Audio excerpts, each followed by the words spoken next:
માતાજી જય શિવ શક્તિ. કેમ છો મારા મિત્રો? મજામાં આવીશું. ન મજામાં તો આપણા બ્લોગ જોતા રહો, મજામાં આવી જઈશું. મસ્ત મજાનું ગુડ મોર્નિંગ થઈ ગયું છે. ખૂબ એટલે ખૂબ વહેલું ગઢડા જવા માટે લગ્નમાં થઈ ગયો છું. હાલ તો અત્યારે ભાગી લાઇબ્રેરી વધી એટલે એમ તો બ્લોગ ઉતારવાનું તો કીધું હમણાં ઉતારીશ નિરાયતે. એટલે હવે ગામથી 10-15 કિલોમીટર આગળ હાલી ગયો. પછી હું તો લાઈવ ક્લિપ લઈ લઉં. તડકી સરસ મજાની નીકળતી આવે છે એટલે હું ક્લિપ એક શૂટ કરું. રાત્રે મેં તો ભજનમાં 3 વાગ્યા ભજનમાં જ આવ્યો. 3:30 હું તો બોલો ઉજાગરો ફૂલ થયેલો હતો એટલે કાંઈ તો કે સારું વહેલું તો જગાઈ ગયું રોજ કરતા બોલો. ખાલી 3-3.5 કલાકની ઊંઘ કરી છે તો જગાઈ ગયું. હું વાંધો નહીં. સરસ મજાના સૂરજ નારાયણ કોર કાઢીએ અને હવે તડકે ધીમે ધીમે નીકળતું જાય. હવે મજા આવે છે કંઈક. આજ મિત્રો વાદળછાયું વાતાવરણ થોડુંક વધારે છે અને પવન બહુ ઠંડો છે તો કીધું હવે ગાડી થોડું માપે હાંકવી પડે છે કારણ કે હાવ ધીમા ગળે જ તે કારણ કે ફૂલ ઠંડો એવો પવન વાય છે ને તો મફલર છે. ના કોટ તમારા ભાઈ ઓણ કાઢ્યો બોલો. ઓણ હાથ કાઢ્યો લો. દઈ સાઈડનો પાછો હાથ કાઢ્યો કારણ કે 3 કોટ છે એવી સાઈડમાં જે આગળ ચપટ હળી પહેરી હાલતા દાદા કાઢ્યો છે કારણ કે આ અંદર ઓલું જે અંદર રૂસડા બહુ મસ્તી કાઢા કારણ કે લાંબી ટ્રીપમાં ગમે ત્યાં જઈ વહેલું મોડું થયું હોય ને તો વાંધો ન આવે. 4 વાગ્યે એમ ટેન્શન નહીં. ગમે પવન બવન ભરવાની સારું હાલો તો આવે સટકાવી ડાયરેક્ટ હવે ગઢડા જ્યાં જેવું લાગે બ્લોગ શૂટ કરતો રહીશ. બરોબર. ગુરુ મહારાજના સાનિધ્યમાં દર્શન કરવા જવું છે. ગઢડાની બાજુમાં ગોળકા અહીંયા બાજુમાં છે. 4 કિલોમીટર આશ્રમ છે ગઢડાથી. તો ચાલો હોંદ આવે ગઢડા. ઘરવાળા ઘડીક ઊભો રહી ગયો છે ગાડી ધોવરાવા કારણ કે ગાડી કેટલા ટાઈમથી ધોવરાઈ નથી ને તો લાઈ ધોવરાઈ નાખું એટલે ઊભો રહ્યો. ન કરતા ગઢડા સુધી એક જગ્યાએ આંક્યા કરવાનું હતું તો કેટલા ટાઈમથી ધોવરાઈ નથી તે હવે જો ગારો ઊંઘ બધી વધારે થાય છે કારણ કે ગામમાં જગ્યા પાણી ભરેલું છે ને એની ત્યાં ગાડી બગડે. ચાલો સરસ મજાનું ગાડીને ડવરાઈ દઈએ બરાબર.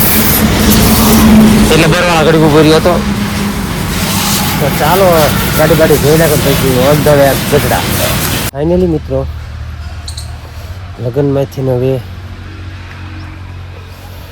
જમી કરવીને યાર કરાવીને આવ્યા છીએ ગુરુ મહારાજના આશ્રમનો મિત્રો નજારો એવો છે આમ ખૂબ આનંદ આવે. આમ ગાર્ડન બગીચા વ્યવસ્થિત મસ્ત છે. આમ જો બધે દર્શન કરી લીધા. બાપુની સમાધિએ દર્શન કર્યા અને આ છે ખોડિયારમાંનું મંદિર. એ રીતે છે કંઈક નજારો મસ્ત કારણ કે ઓલપા શું કે અત્યારે માણસો બધા દર્શનાર્થીઓ બધા દર્શન કરવા આવે એટલે મેં ક્લિપ કંઈ લીધી નથી. હું ડાઈન પાઈને બધું ક્લિપ ઉતારું એક સરસ મજાની. બરાબર. ખૂબ આનંદ આવે છે. ખૂબ અનુભૂતિ થાય. આમ મજા આવે. આમ વિનાયક તરફ મજા આવી જાય. આપણે બાપુની દર વખતે તિથિનું સંતવાણીનું આયોજન થાય. આ પાછળના ભાગમાં આયોજન હોય સરસ મજાનું. ત્યાં બધી એન પર બધી માણસો બધી વ્યવસ્થા થઈ જાય મસ્ત સરસ મજાની. લગ્નમાં ગઢડા 1.5-2 કલાક જેવો ટાઈમ કાઢ્યો. પછી મેં કીધું જય ગુરુ મહારાજના આશ્રમે દર્શન કરવા આવે. દર્શન કરીને પછી જવી ઉગામેડી થોડુંક 1-2 મિત્રો વેઇટ કરે છે એટલે ઉગામેડી 1-2 મિત્રો ભેગા થઈને પછી નીકળીશું પાછા ઘર બાજુ. જોકે રોડ થોડોક ખરાબ આવી ગયો હતો. નવો રોડ બનવાનું ચાલુ છે બરવાળાથી જે અબતપુર વચ્ચેનો રહ્યો ને નવો રોડ બને ને તે બહુ વાર લાગી ગઈ. હું તો પંચર ન પડે સારું ગાડી. જોકે 2 ટાયર નવા છે એટલે ઉપાય નહીં. મોટા કપસા હતા ને એટલે મેં કીધું તે બધી ગાડી પર કાઢવી પડી. જેટલા માણસો હતા બધા હલવા હતા બિચારા. એ સિવાય કંઈ રસ્તો નહીં પાછો લોકો તમને હવે આડાવાળા કરી ગાડીઓ લઈને. સારું ચાલો કંઈ વાંધો નહીં. હવે દર્શન કરી લીધા બધે એવું. કિશન બાપુ હરિહર કરવા બેઠા છે. મેં કીધું હરિહર કરીને પછી બાપુના દર્શન કરીને પછી નીકળી જઈશું ડાયરેક્ટ ઉગામેડી બાજુ. ચાલો એમ તો મિત્રો ગૌશાળાનું એનું સરસ છે બધી. બરાબર. આ ગૌશાળા છે એની પા બધી ગાયોની અલગ અલગ આમ જૂના ગાયો એની પા હોય બધી ઉલપા અત્યારે હોય સરસ મજાની એવી રીત છે.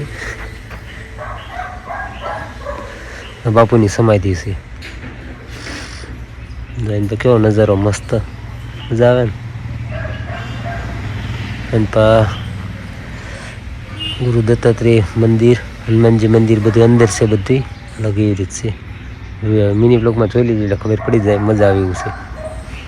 જય માતાજી, જય શિવ શક્તિ. કેમ છો મારા મિત્રો? ફરી સ્વાગત છે અમારું નવા નહીં વ્લોગમાં તમારું. કારણ કે વ્લોગ અધૂરો હતો, કારણ કે બોટાદથી કાલ હાજુ ગઢડા બાજુ ગયા હતા. વળતા પછી બોટાદ નહોતું લીધું, કારણ કે બોટાદની સાઈડમાં ગાડી કાઢી નાખી હતી લાઠીદળ ઉપર થઈને. એ બધું હતું ને હવે સહી છે ગેરેજ એન્જિન એવલું સીડી હોન્ડા છે, તમને 1-2 બ્લોક પહેલાં દેખાડ્યું હતું. એનું એન્જિન પાડીને કીધું મૂક્યું છે. હવે એનું હું બધું બોરિંગ કરાવ સ્પેર પાર્ટ લેવા. તો હવે જોવી અત્યારે બોટાદ ટાઈમ મળે, બોટાદ જવું પાછું વળી ને કાં ધંધો હાલો ને વેઇટ કરવું, પછી જોઈએ.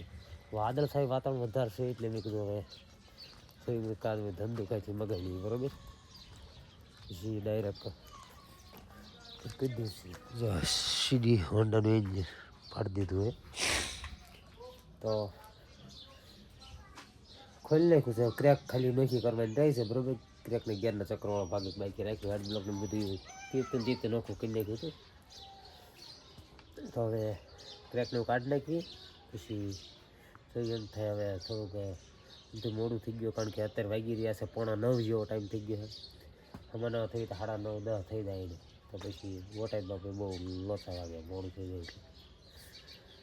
તો ચાલો બધી કપડાં કરી નાખીએ, પછી ધંધુકા સુધી જઈએ એવું લાગે. પછી મોકલી દઈશું ડાયરેક્ટ બોટાદ વસ્તુ, બરાબર. ધંધુકા આપણે પાછા આવતા રહીશું, વસ્તુ ડાયરેક્ટ બોટાદ રિટર્ન કરશું. બધી યાર્ડ બ્લોક બધું કરે એટલે હું જોયું, કારણ કે ધંધુકા શું કહે છે. સારું, હાલો.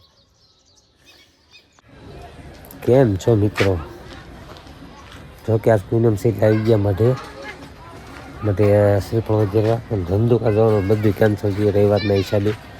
કારણ કે રવિવાર હતો એટલે આપણું અડધું કામ થાય એમ હતું નહીં, એટલે ધંધુકા કેન્સલ. આખો દી ગેરેજ કામમાં ફૂલ હતા.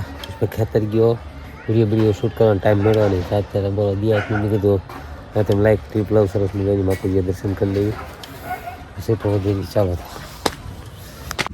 જય માતાજી, જય શિવ શક્તિ. કેમ છો મારા મિત્રો? ત્રીજા દિવસે બ્લોગ ચાલુ કર્યો, બોલો. એટલે આમ બ્લોગ ડેઈલીનો, પણ ટૂંકમાં ત્રીજી ક્લિપ, ત્રીજા દિવસની ક્લિપો ભેગી કરવા. 3 દિનના બ્લોગ એક બ્લોગમાં ઠોકી દેવાનું છે, 3 દિનની ક્લિપો, બરાબર.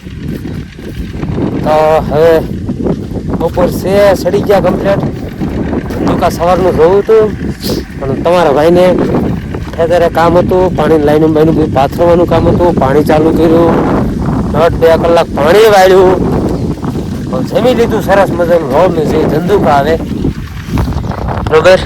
નજારો છે કંઈક જ્યારે વાદળા હારા બંધ થતા નથી. વાદળા હારા એટલા એક ધારા ચાલુ વાદળા ઓછા થઈ જાય ને ભાવ વિકાસ કરે. વાદળામાં ઠંડી હાવ બિલકુલ થઈ ગઈ. તો ચાલો હવે ધંધુકા બાજુ જઈએ. ને કામ ઘણું છે ધંધુકાનો, અને આઈફોનનો ટફન ફોડી નાખ્યો છે. ટફનને પસંદ નખાવ જેવું છે. હવે ફોન કરી દીધો છે ભાણાને, ભાણાની દુકાન છે નહીં, ટફન હવે નાખી દીધી છે. નવા આઈફોનનો તોડી નાખ્યો ટફન. રાતે ફૂટો તો ક્યારે પડી ગયો કોને ખબર. હવે ચાલો કઈ વાંધો નહીં, હવે ધંધુકા જઈને મળી. 6 ઉપર આવીને વાગી ગઈ, બોલો.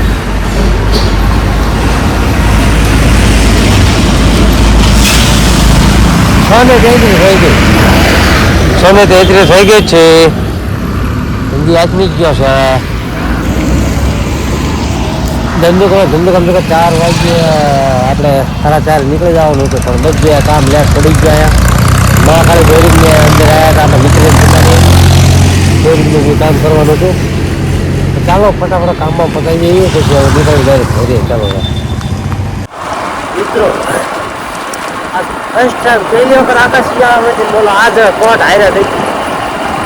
ઠંડી ઓછી થઈ એટલે વાંધો નહીં, વાદળા જેવું થયું એટલે આ બોકલા હારે હતું એટલે બાંધી દીધું કાઢે. હવે છે ફર્સ્ટ ટાઈમ બોલો